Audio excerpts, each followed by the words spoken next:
Friends ஒரு பெரிய சம்பவம் ஆயிருக்கும். கண்டிப்பா ஆயிருக்கும் சம்பவம். இன்ஜின் ரெடி பண்றதுக்கு அண்ணா ரெடியா இருந்திருப்பாரு. பட் எனிவே செக் பண்ண வச்சு பார்த்ததுல ஆயில் கொஞ்சம் தான் இருந்துச்சு உள்ள.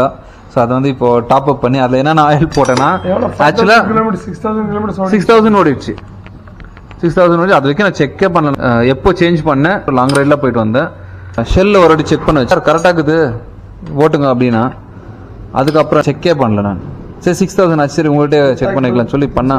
ஸோ கிட்ட இது பிளாக்காக இருக்கா இல்லை போயிட்டுதா 15W50 அதான் ஒன்று 15W50 ஃபுல்லி சிந்தட்டிக். இன்னொன்று வந்து வீட்டில் வந்து செமி சிந்தட்டிக் ஒன்று வச்சுருந்தேன், அதை மிக்ஸ் பண்ணேன். கொஞ்சம் டாப் அப் பண்ணலன்னு உங்கள்கிட்ட கேட்டு போட்டப்போ இது 100 இல்லை 200 ml போடுங்க கார் ஆயில் இருந்துச்சு, அதை மிக்ஸ் பண்ணேன். இதை பாருங்க, உங்க ரியாக்ஷன் கொடுங்க. இதை வச்சு லடாக் இமாலயால வச்சிருக்கலாம்.